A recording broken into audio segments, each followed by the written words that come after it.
Our great pleasure to introduce Professor Dame Julia Higgins, who is here to give the lecture on the occasion of the opening of the Sir William Henry Bragg building, which has been the event of today. We're very pleased to have you here with us and greatly grateful that you made the effort to be here for the whole day, but also to give this lecture this afternoon. For those of you who are into materials science, I don't think Julia actually needs any introduction. But for those of you who are not, I will say a few words. I mean, not much that aren't known, but of course, a very distinguished researcher, polymer scientist. Your research includes the behavior of complex materials, polymers, in terms of molecular structure, organization, and motion. And you can see why Dame Julia has actually was asked and also kindly agreed to be the chair of the External Advisory Board for the Bragg Center for Materials Research. As I said, distinguished scientist, been a fellow of the Royal Academy of Engineering and a fellow of the Royal Society. But more than that, she's also a patron of WISE, which is a charitable organization that encourages young women to pursue careers in science, engineering, and construction. So, I mean, Julia has been very active on behalf of promoting women in science and creating more diverse STEM students. So for that, we're also very thankful. And now, without further ado, I want to hand over to you to give us our lecture. Thank you. Thank you, Nora.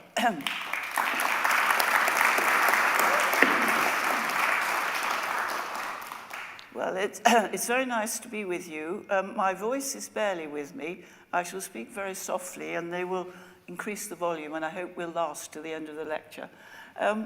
When Ed rang me and asked me if I would give this lecture, my first thought was, I'm not exactly sure what I should lecture on. But on reflection, it was fairly obvious. We're here to open the William Henry Bragg building. It's a building full of experimental techniques and apparatus for doing experimental science. And I needed to link the two. And I wanted to finish up at least saying a little bit about my own research, which is into polymers and their properties. So what I'm going to talk about is experimental science and its importance for the progress of science and William Henry Bragg's place in that, and finish up with some of the work that I've been doing on polymer science. And perhaps not surprisingly, I started at the same point as Adrian did this morning. I started with the beginning of the Royal Society, because when that started in 1660, that was really when it became clear that experiments were important for the progress of science. And the men who formed the Royal, and they were men, I'm afraid, all of them, formed the Royal Society, believed in that. And as Adrian said, their motto, nullius in verba, roughly speaking means don't believe anything you hear, but I translated that as seeing is believing, and that's where my title is, Seeing is Believing. And I'm going to start from the Royal Society and see how things progressed from there. Just to start making a mention of the sort of things the Royal Society were interested in, the experiments. Well, the first curator of experiments was Robert Hooke, and he was a very good microscopist. He did all sorts of experiments, but he did wonderful experiments and built his own microscopes. And in fact, he wrote a book, which is currently in the Berenson Library. You could have seen it there this afternoon, I think, but probably not when we go back for drinks, called Micrographia.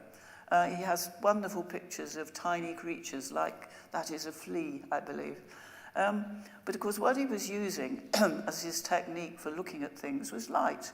And I thought we'd better start by talking about, well, what is light? How do we see? Exactly what does seeing mean? And how do we distinguish things from each other? So, this is an experiment. Those are ordinary glass marbles in a glass container, and that's water. The same glass marbles in another container, but this time we're adding an organic solvent. And as you see, magic, the spheres disappear. And they disappear because we've matched the refractive index of the glass marbles to the refractive index of the solvent that's surrounding them. And that's really the answer to my question. How do you see something using light?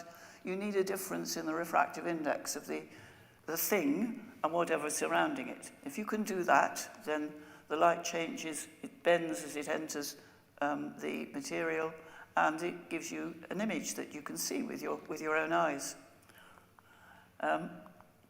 So, just to formalize that, to see objects requires a difference in the refractive index. And the refractive index of air is about 1, and the glass beads disappear because glass, 1.5, is very close to the refractive index of toluene, which I was using in those experiments. I used to do those experiments live, like on the table in front of me, but it turned out that actually coming to a lecture, particularly in a nice place like this, with a container full of an organic solvent, was a bit of a problem, and it was even worse at the end of the lecture. What did I do with the solvent when I finished the lecture? So we made a video of it, and you've just seen the video. So that's the answer to the first question. But there's another question. What is light? What do we know about light? Newton and his successors believed that light was something to do with small particles of energy. But Thomas Young and others who came later believed that light was waves. And as we all know, educated as we are, it is both. It's going to be particles and waves. But let's look at the question, how would we know that something was a wave? I mean, if you see a wave on some water, you know it's a wave. But how do you know? How could you demonstrate that light is a wave? Well, what do we know about waves? We know they can interfere with each other. They have an amplitude, they have a maximum and a minimum. And if the two rays of light intersect with each other, such that the maximum of each of the waves sits on top, then we get what's called constructive interference, as you see in the left-hand picture, where the two maxima sit on top of each other. And on the right-hand side, you see what is called destructive interference. And the consequence is you get a pattern where you see disturbance or you don't see disturbance. And the diagram bottom right demonstrates this a little bit. Very easy to see on water, and that's usually the way it's demonstrated in a lab these days. You can make two disturbances on water, and where the two disturbances go across each other, you see what we call an interference pattern. And it's the signature of waves. If you can make an interference pattern, then whatever it is has a wave behavior.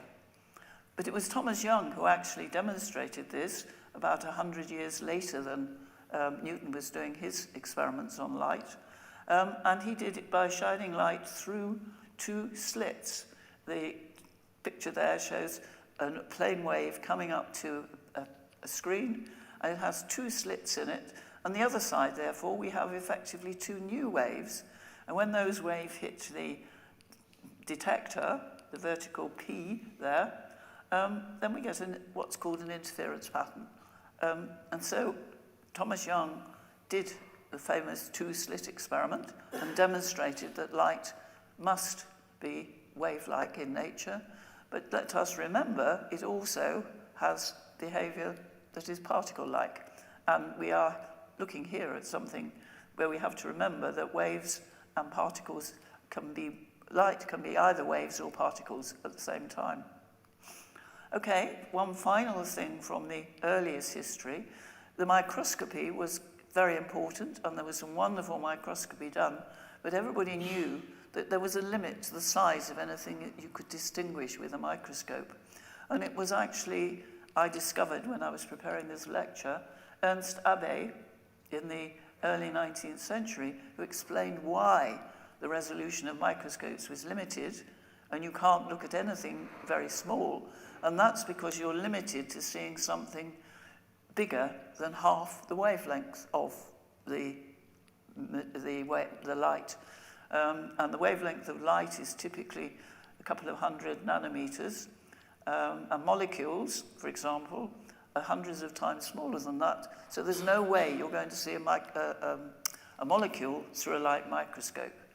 And until the end of the 19th century, scientists were limited in what they could do with microscopy. However, as we all know, we heard some of this history already today, towards the end of the 19th century, X-rays were discovered. Actually, the first X-ray photographs, they were transmission photographs of somebody's hand, I think, were done by William Röntgen. And it was then, subsequently, that Max von Laue showed that the X-rays were scattered by crystals and produced interference patterns, what we call diffraction. So the first diffraction experiments were done by Max von Laue. But as we already heard today, it was William Henry Bragg, when he came back to Leeds from Adelaide, who was doing work on X-rays, largely with his son, who was actually not then, who didn't stay in Leeds, but was actually in Cambridge, and looking at the theoretical sides of things. But essentially, we're at the end of the 19th century. We're now at the point where X-rays are coming on the scene. And as we heard this morning, and I don't need to go into again, Nora, I think it was, who told you this morning, you had the Bragg equation on the screen. What the insight of Lawrence, the son of William Henry, was to think, well, if we have a crystal, and a crystal is a layered structure of atoms or molecules, and that was the idea of how a crystal is formed, then the layers can reflect the beam of radiation if it's in the right wavelength range, and one would get interference patterns in analogy with Young's two-slit experiment. And of course came up with the very famous equation that there isn't anybody who studies science who misses knowing the name Bragg and the idea of Bragg's law. But essentially, the two together, William Henry and William Lawrence, worked on X-ray diffraction and produced the first papers that showed how scientists could use this, what is an immensely powerful tool, and we're all very familiar with it as a tool. Just to mention in passing, probably the most famous example, in my view, is the structure of the double helix from Watson and Crick in 1953, I think. Rather a nice coincidence, William Lawrence Bragg was actually the head of the Cavendish lab when Watson and Crick did their famous analysis of the X-ray patterns, which were actually taken at King's College London, as I recall, and showed what the structure was of the proteins they were looking at. So that brings us to the point where material scientists have an extremely powerful tool to add to ordinary light microscopy and light scattering, as we'll see, in order to look at materials. But there are things they can't do, and science is also going on producing other forms of radiation for them to play with. Because in parallel with the study of X-rays, and very much at the same time, cathode rays was discovered. They're actually what the transfer of an electric charge across a vacuum. And it was in just at the end of the 19th century that J.J. Thomson, who was working on these cathode rays, showed that they were deflected by magnets and therefore were carrying an electric charge and must be an electric charge bearing particle, hence the electron. And so physicists were developing understanding of the nature of matter and radiation during that period in the early part of the 20th century. And they were already by now aware that light both had a particle nature and a wave nature, and it became possible to believe that electrons might also have a particle nature and a wave nature. And it was Louis de Broglie, brilliant French physicist, in fact. Doesn't he look French in that photograph? It seems to me very French. It was de Broglie who came up with another very famous equation to anybody in physics, which tells you, if you have a particle that is also a wave, what's the relationship between the particle property and the wave property. And it relates the wavelength, which is lambda, to the momentum. That's the mass times the volume. But just to do a little bit of mathematics, putting in energy rather than momentum, the momentum is twice the energy of the particle divided by its speed. So we have the wavelength is related directly, inversely, to the energy of whatever is the particle. So if you actually accelerate your electrons with a given number of volts, you can calculate what the wavelength would be. And there is the wavelength for 100 volts. I hope I've got it right. The electron microscopists will immediately tell me if I got it wrong. Is about 0.05 of a nanometer, much, much shorter than the X-rays. So another tool here, and one for resolving the problem that Ernst Abbe pointed out with light. You can never see anything very small, the size of a molecule, an atom or less, that with an electron microscope one could see it. But we haven't yet got microscopes. It wasn't until nearly 1930 that electron diffraction was observed, and then subsequently they built, now that they realized that electrons were waves as well as particles, it led to the development of electromagnetic lenses, which I discovered happened with Hans Busch in 1926 in Jena. It's amazing what you can find on the web when you start looking for it. And the first electron microscope I discovered was built in 1931. So we've come all the way from only having light microscopy at the very end of the 19th century to having a really strong and powerful handful of tools for looking at structure inside materials on a very small size scale. So light and electron microscopy, electron crystallography, great tools for the scientists. But we don't have any tools for studying the internal structure of things that aren't crystals. If we have crystals, we can look at the crystal structure. But if they're not crystals, there was nothing available. And what do I mean by that? Well, I mean things, for example, like polymeric materials, which were becoming common in the early part of the 20th century. Some of you will remember, not perhaps remember, but be aware of a material called bakelite. A lot of things like old radios had bakelite knobs to turn. And I have a necklace which I took to be restrung recently, and the jeweler said, "Do you know what that's made of?" I said, I thought it was amber. It was amber-coloured.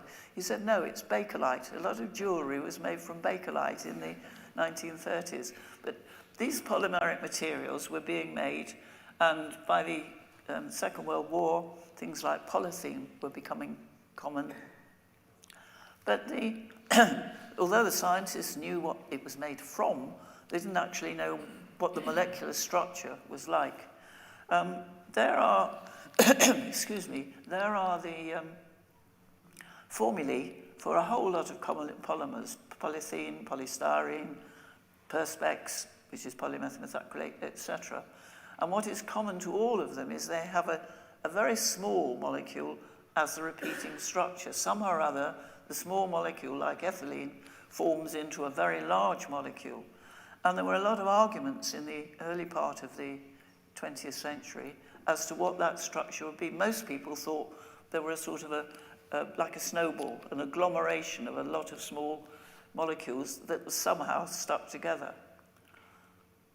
However, in 1920, Hermann Staudinger proposed that plastics were actually long covalent chains of molecules, chains of little molecules. And most of the chemists around at the time laughed at him. They said, "There's no way you can make something with a molecular weight which implies you've got thousands of small pieces joined together into a covalent chain." The argument was that thermal motion, Brownian motion, would tear the chains apart.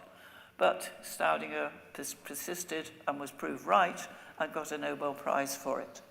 So what we've actually got with the polymers is a structure, something like this. Lots of, I don't know whether you can see the colours, but I've got different colours implying these are little pieces joined together, but each of the joints is very flexible. So probably the argument is you've got a long chain and it's going to look something like this, or in the mass, something like that, lots of bits of string. Okay, and the question was, well, what shape is it? And how can you do experiments to observe it? Well, you can dissolve it in an organic solvents, and in an organic solvent floating around, the refractive indices will be different, therefore the molecule is visible, and you can see the size. And experiments were done looking at how the size changes as you increase the molecular weight that you've made, as the chemist increases the molecular weight.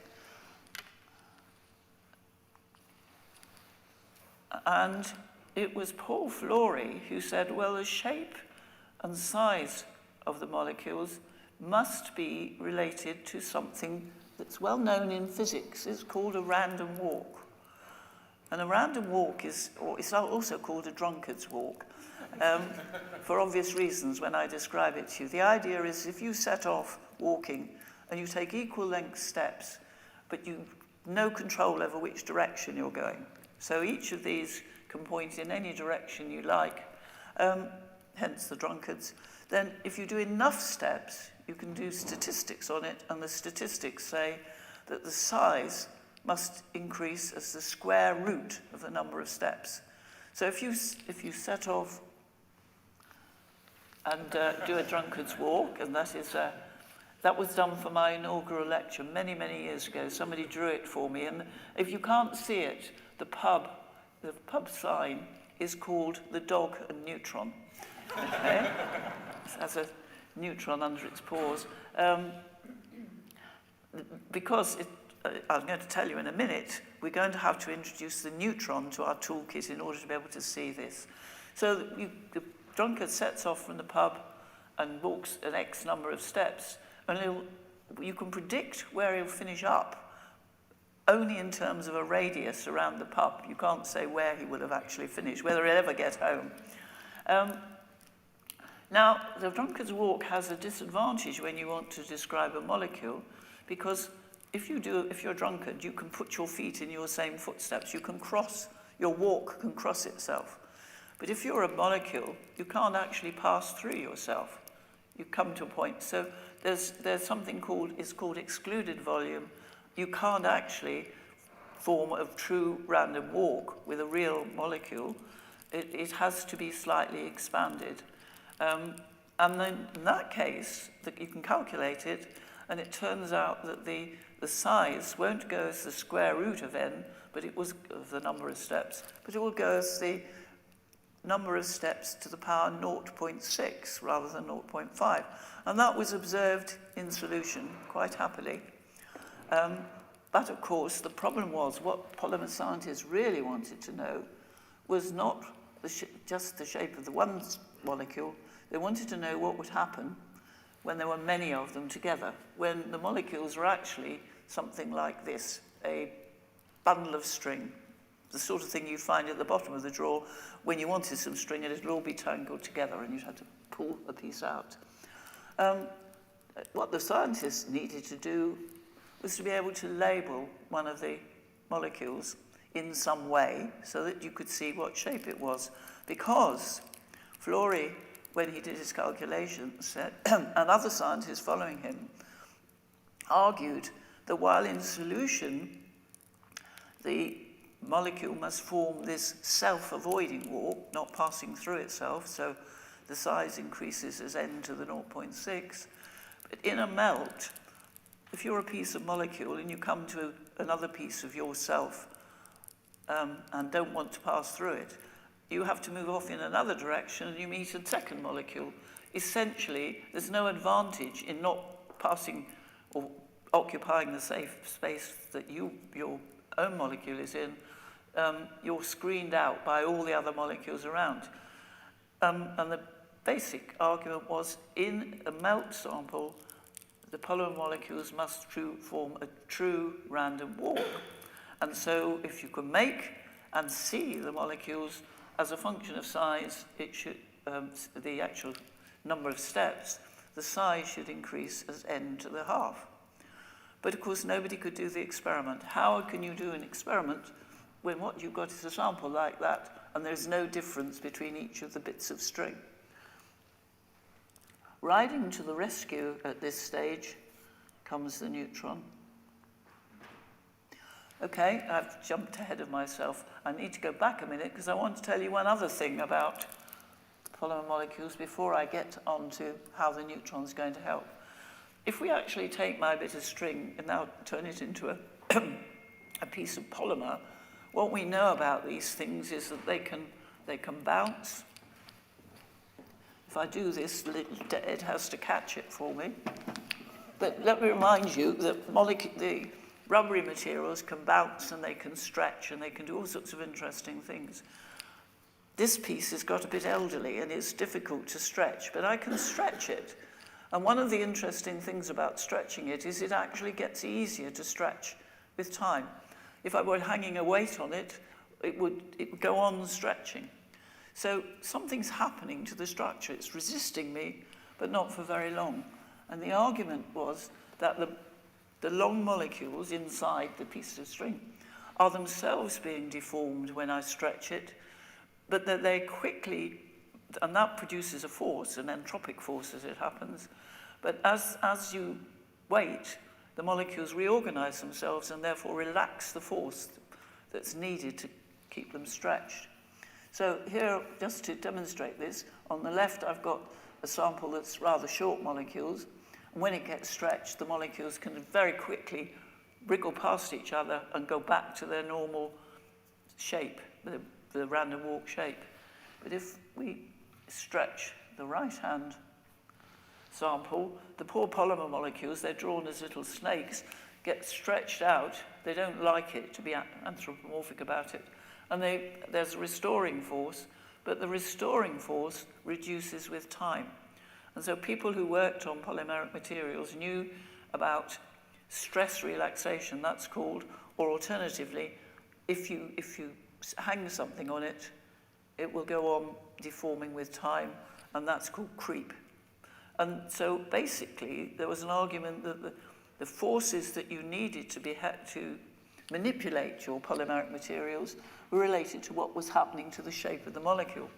But again, with no technique for looking at the shape of the molecule, it was not possible to prove the argument. And there were quite fearsome arguments in the press, both about whether in the melt the sample was a random walk and whether the stress was relaxed because the polymer molecules were changing their shape.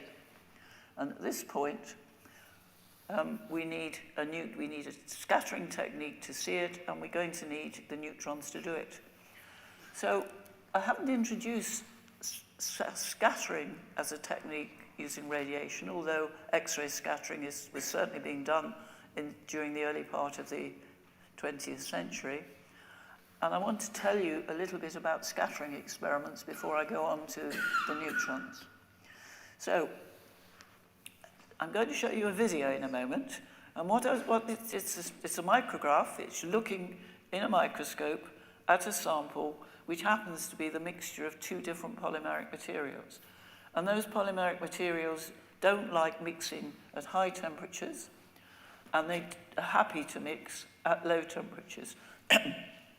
And the diagram is what's called the phase diagram, and the lines are the boundary between where the material is, where the two materials are miscible and where they're immiscible. And the video I'm going to show shows what you see in the microscope as we cross the boundary. The red arrow tells you the direction, and phase separation starts to happen. And that means that the material is trying to separate into one part of it, which is all of the rich in the material to the right-hand end of the axis, and the left-hand end is rich in material from that end of the axis. So essentially, we produce two mixtures. But how it gets there is it develops very tiny phase-separated regions, and then these regions grow bigger and bigger with time. So there, you can see the phase separation happening, and you can see the regions getting bigger and bigger with time. And eventually, if it goes on long enough, you'd finish up with your sample being just two layers of two different mixtures. So what I'm showing you next is what would happen if you shine a light beam, a laser beam, for example, through that sample while it's phase separating, you would see a halo on the detection screen, a ring of light, if you were using a light laser, on the detection screen. And it would actually form at quite wide radius, and it would collapse into the middle. I had a video of it, and I discovered 2 or 3 weeks ago that sadly, my latest version of PowerPoint won't play it for you, so I can't show it to you. It's very frustrating. So, but on the right, you can see what would happen. Those are cuts through the halo as it collapses in towards the center. So you see they start out at wide angles with a wide diffuse ring and collapse in towards the center as time develops. The time scale on here is matched to the time scale in that video. That video, when the micrograph was speeded up a considerable amount. So the shortest time here is about 40 seconds, and the longest is some hundreds of seconds. But we speeded up the video. And this is what you would have seen if I could have shown the light video to you. I'm sorry about that. So one thing to note about this is, first of all, that scattering from what is a random set of objects, but they're all roughly the same size. This is what the scattering experiment was. It depends on their size and the fact that they're all roughly the same size. So since the small objects, the scattering ring was out, it was a big ring when we had tiny particles at the beginning of the experiment, and as time developed and the particles got bigger and bigger and bigger, the ring collapsed into the middle. So the lesson from this is, in a scattering experiment, large objects scatter at small angles, the rings collapsed in, small objects scatter at large angles, which is what we saw at the beginning. So you can do a scattering experiment. I mentioned that people would do light scattering on molecules in solution, these big molecules in solution, and essentially they're looking at the light scattering halo, and from that calculating the size, the radius of the scattering particle. And some of you in the X-ray, our XRD lab, would have seen some examples of objects which are scattering at different angles. There's the diagram of what we've just done. There's a laser, a source of radiation, shining onto a sample, which is phase separating, and it produces a light ring, or radiation ring if we were using another radiation than light. And if we look along the line marked Q, we would see a peak which tells us what the size is. And if you might remember that I pointed out that large objects scatter at small angles and small objects scatter at large angles. So this Q parameter is actually related to the angle of scatter. So when it's out at large angles, inversely that means we've got small objects. That's going to be relevant shortly. Now, okay, we've got a technique that will look at random objects, not crystal structures. You can do scattering, you can do it with light, you can do it with X-rays, you could do it with electrons. But we haven't yet a means of identifying one molecule in the middle of this mess of other molecules and showing what it's doing. For light, we would have to have a refractive index difference. And if we made molecules with a different refractive index, there are different chemical species, and they wouldn't mix, or if they did mix, they would probably phase separate at some temperature. X-rays are scattered by the electron density. So people label things in X-ray experiments by putting heavy atoms in. They've tried, with the polymer molecules, they tried putting heavy atoms at the end of the molecule and doing experiments to see, could you measure the end-to-end distance of the molecule in a mixture with many other molecules without heavy atoms at the end. The problem is that the molecule is probably 1,000 or 100,000 units long, and putting one heavy atom at each end just wasn't enough. There wasn't enough signal to do that experiment.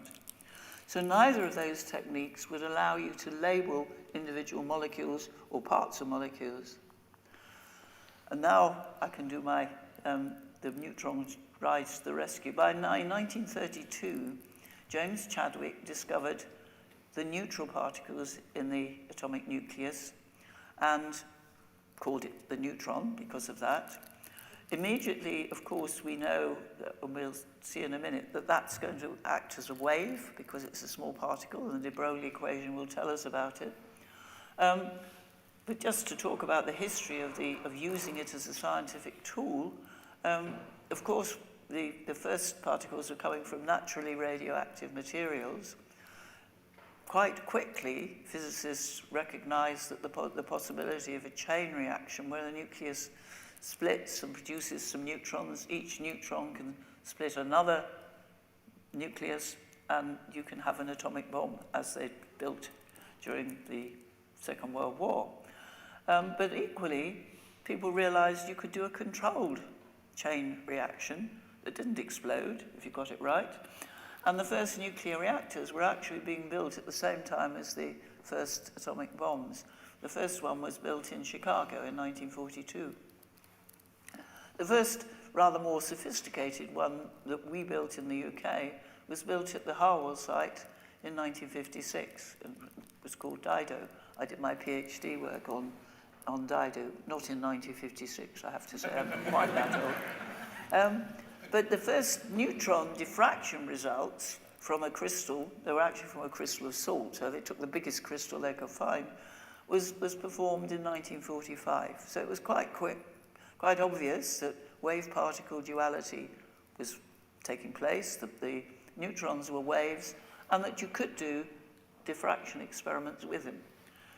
There's some physics of the neutron. There's the de Broglie relationship again.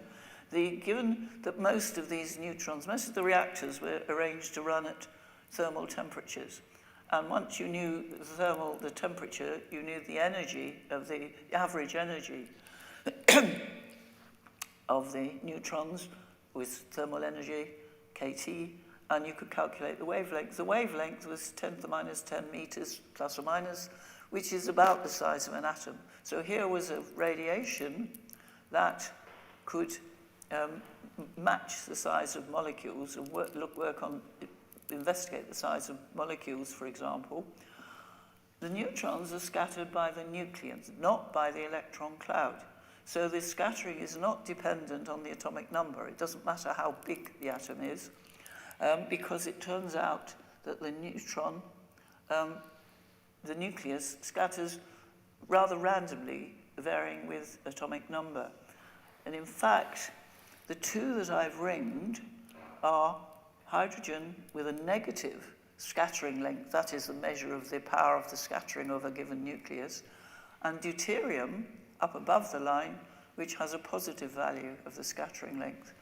This, unlike the other radiations, therefore we have a technique which varies with isotope, and we can therefore do labeling experiments. It becomes immediately possible if I go back. I hope this will go back. Yes, and because the neutron is scattered by the nucleus, and it's actually also very penetrating. It will go through many containers. It becomes possible to use it for an experiment and to label. So with isotopic effects, labeling is possible, especially hydrogen deuterium labeling. And if you have clever chemists in your labs with you, the clever chemists can make the same molecules with deuterium wherever the hydrogen is. And might I remind you that all of the molecules that I showed you, all the chemistry, there was a lot of hydrogen there. So now, in principle, if your clever chemist can make you a deuterated molecule, or a small number of deuterated molecules, you have a system where, instead of my undifferentiated lump of string, I've got some labeled molecules in there. And now I can do an experiment, just like the scattering experiment in solution, but the solvent is other molecules, and there is no chemical difference, or to all intents and purposes, very little chemical difference between deuterated polystyrene and hydrogenous polystyrene. So now finally, the scattering experiment can look at the argument that was going on about the random walk, whether molecules really formed a random walk in the melt. And I tell you, the arguments in the literature were quite fearsome in the 50s and 60s, before these experiments were possible.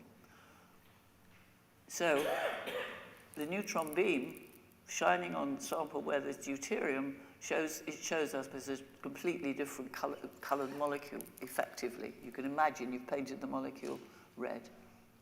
And there's all typical polymers. You can see there's plenty of hydrogen to label in all of those molecules.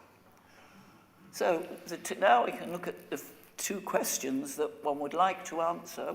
Polymer scientists were very keen on in the 70s, which is when I first got involved in experiments on them. The first one, is the individual polymer molecule a random walk in a melt sample?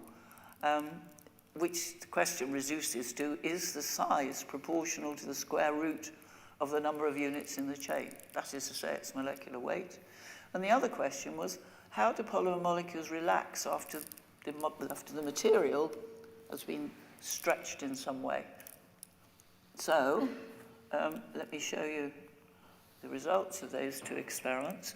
I'm not expecting you really to follow in detail what's going on.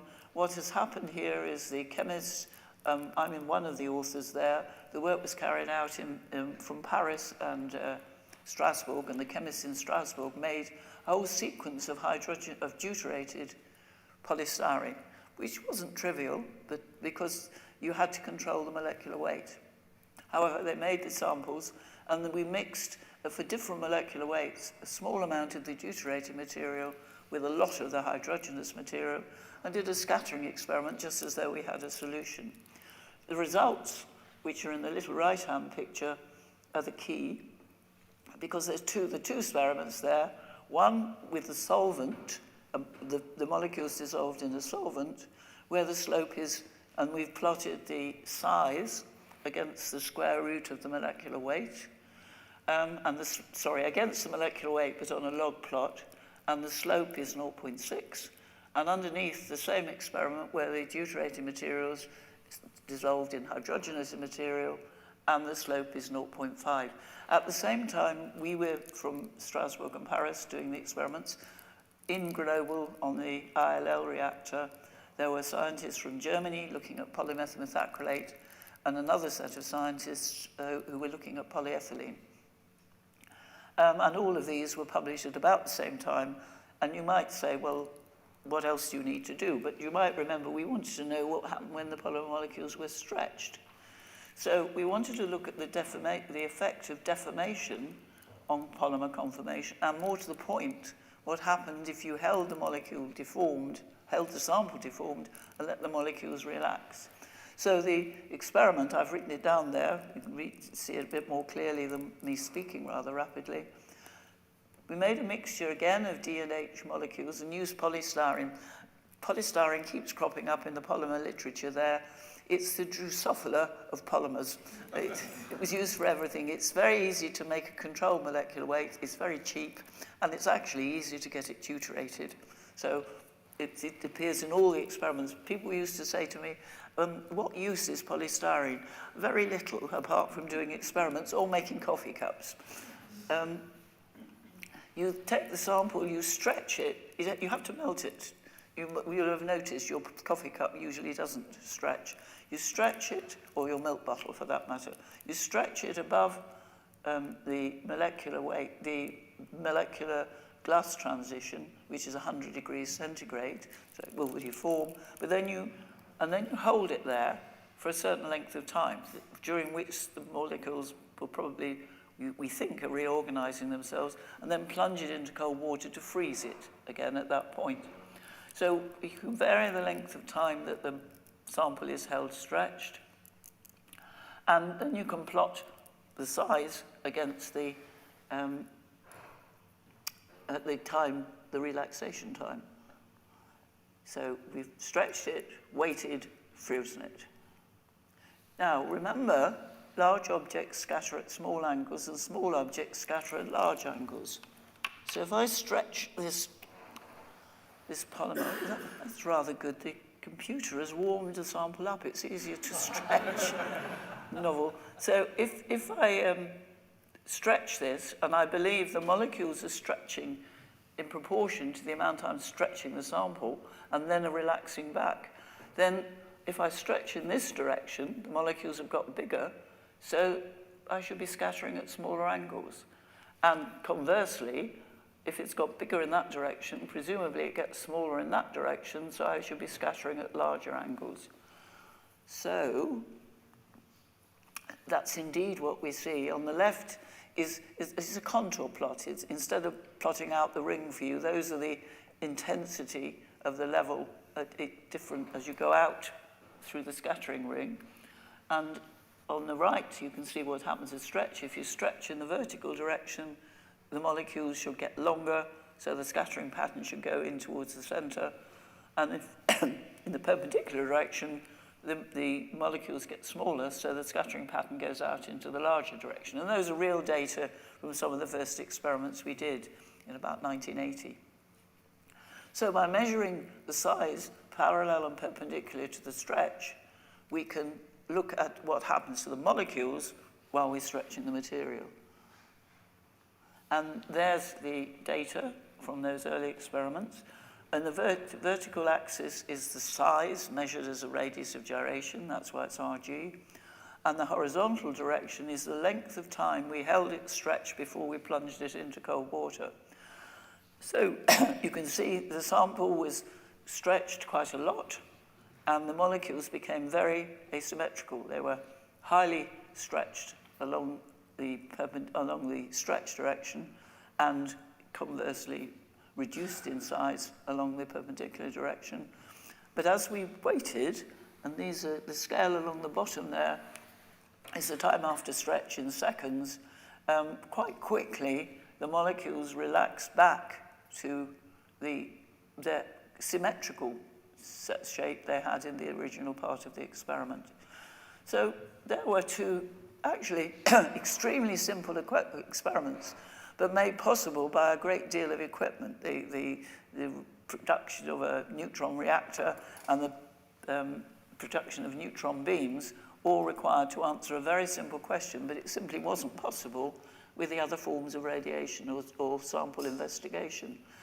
It turns out, or it was already turning out, that once you knew that the neutrons would behave as waves and you used the wavelength, you could use them in any equivalent experiment that you might do with either X-rays or with light. And that's just a summary, a book that I wrote with my colleague Henry Benoit in the 80s and 90s, because there weren't any textbooks and it seemed time to do something. So basically, that brings me to the end of a rather lightning gallop through some history of experimental techniques. Essentially, from the time of the Royal Society Foundation through to the end of the 19th century, essentially light was the technique that had to be used to look at any sort of structure, either in microscopy or indirect view. But the discovery of the X-ray and the electron then brought in different techniques, different ways of looking at things, and finally the neutrons added to the toolkit gave you the possibility of isotopic labeling. This new building that we've just admired this afternoon and which you've toured is absolutely full of instruments using these radiations, not the neutrons, I hasten to say, but electron microscopy and X-ray scattering, spectroscopy, and light scattering. So here we have a wonderful new building, and we have brought together lots of techniques which are available to the scientists who work here, the scientists in the Bragg Center itself, the scientists in other departments, and their collaborators. The toolkit here, as well as the two national centres, the Diamond Light Source and the ISIS neutron source, which are at the Harwell, provide an extraordinary array of techniques for looking at things. And I hope I've brought you with me to the point that was the scientists at the beginning of the 20th century, sorry, at the beginning of the 17th, end of the 17th century, let me get it right, the Royal Society scientists were keen on. We now have techniques they would have dreamt of if they could have them to look inside objects.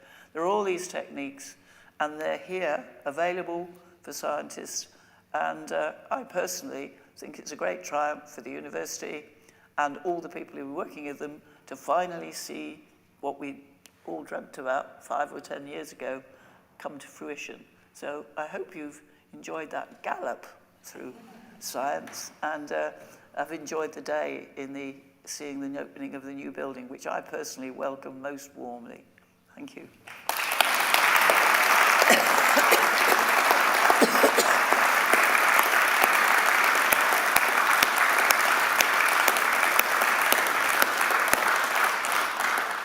Julia, thank you very much for a really excellent talk. I mean, so much in it. I think we could all talk about all the aspects of it so much more.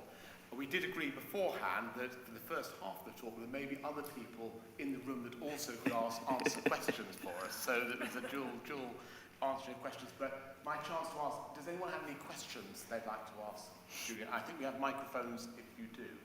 Anyone got any questions? Thank you. Can we just have a microphone coming in? Well, that will help me, because I'll hear you. How's that?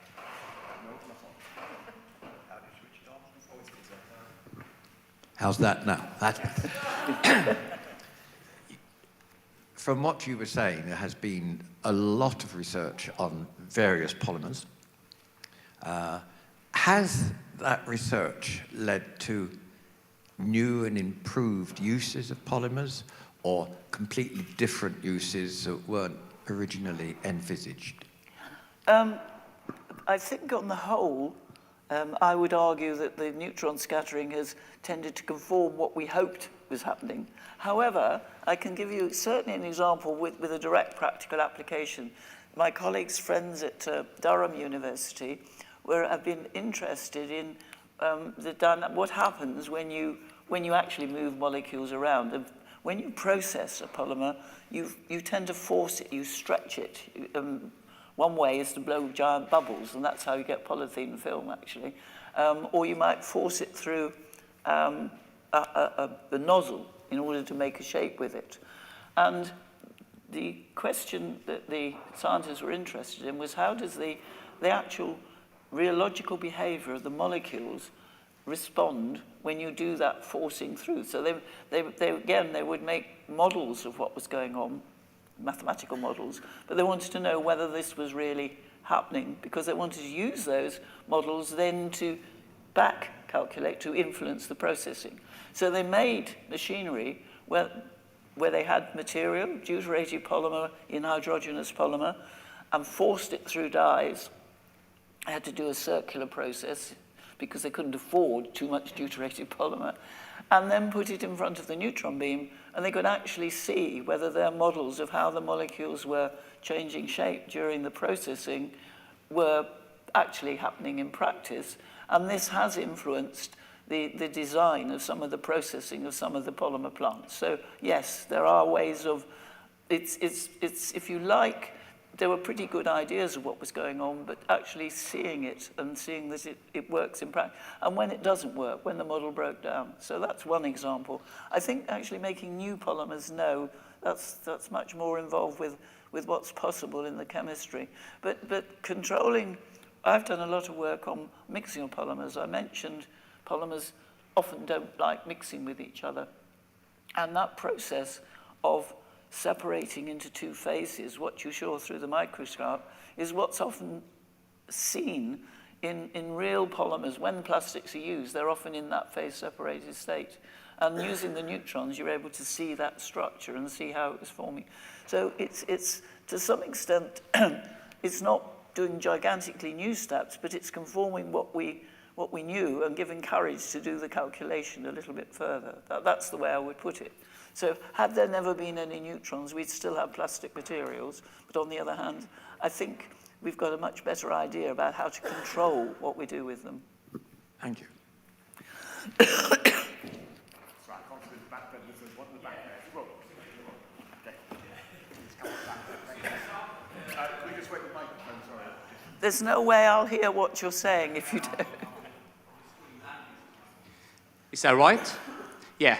So is there some area of polymer science or soft matter science in general where you think that neutron scattering in the next stages with the new kind of facilities that are coming out are going to have a particularly strong impact, just as, for example, these early experiments of shape of molecules within their melt had? Sorry, I didn't fully understand.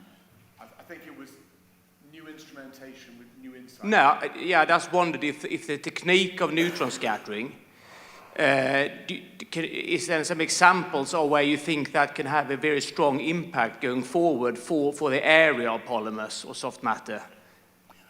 I think it's more, it tends more to be in slightly more complicated materials than single polymer molecules, things like surfactants and things like, which will make different structures and have different phase structures.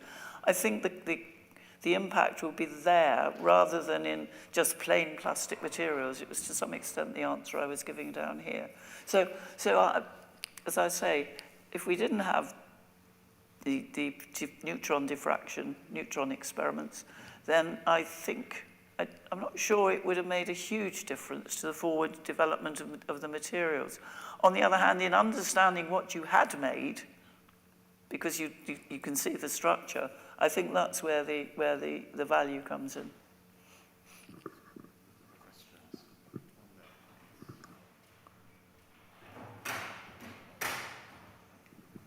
So, Julia, in your talk, you explained that in the 1970s, the big questions that the polymer scientists were asking were about the scaling laws and the relaxation times.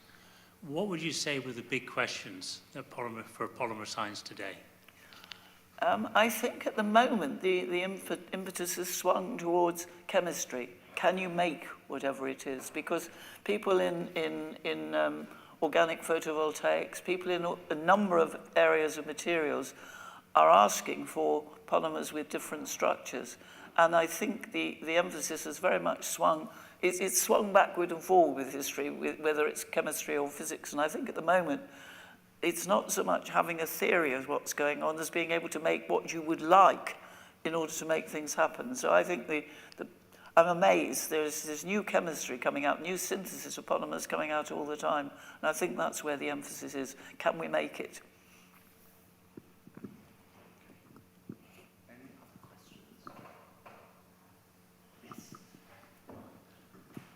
So maybe just a thought. I stumbled into what I think was the first transmission electron microscope ever built. And just to give an industrial perspective, it was built in secret in a company called Columbian Chemicals to get a competitive advantage to analyze the structure, nanostructure of carbon that was being put into rubber in tires. And they wanted a competitive advantage compared to all the other companies making carbon black. So they locked away in a room. They have a transmission electron microscope, the first one ever built, and it was kept in secret for about 10 years prior to everybody else's manufacture of that. And I think in polymers, I was going to say, like mono-oriented polypropylene. I mean, the transition between amorphous and crystalline, is kind of interesting, right? Think of MOPP. I mean, it's a crystalline material. You slit it, and you can go for miles and miles and miles, literally, with the same slit, and not waver more than nanometers, and that's how tear tapes are made for like Wrigley Spearmint gum and cigarette packs. Right, you take a big sheet of mono-oriented polypropylene, put it in slitters that are a millimeter apart, and slit miles and miles of material. But that's the transition to crystalline material. Kind of interesting.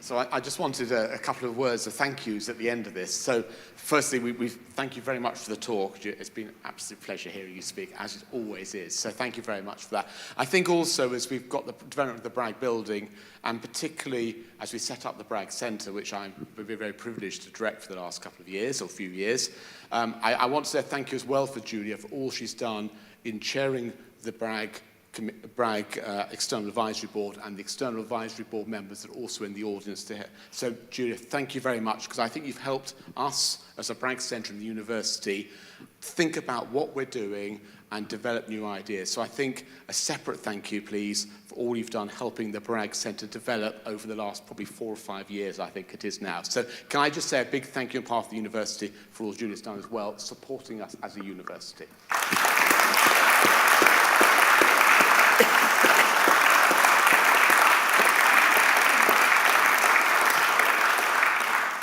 And I'm finally probably about to go off message here because I haven't quite read the script. And we're about to go and get some more drinks later on. But I think since we've got everyone captured here, and I'm going to get a frown from David in a second, I think we ought to say there's an awful lot has gone in to that first idea of having a Bragg building however many years ago, 7 or 8 years ago, when it was the sort of twinkling in the eye of the university that we might have a Bragg building, big physics and computing up, have a Bragg Centre. There's been so many people, many of which are in the room, who've helped come from that initial idea to actually the building being constructed, to what's going in the building, the connections with things like the Roys, and then all the people that helped make the day-to-day so successful. And I'm not going to go around naming, because if I start naming, I'm going to forget people who have been an absolute nightmare. But you know all the things you've done in getting the building here, the occupation of the building, and actually making this day so successful. So I think a big round of applause to everyone really in this room for making it such a success, and we look forward to going forward. Now we have the building, now we have facilities, what can we do with them? So thank you to everyone involved in the Bragg building all the way through.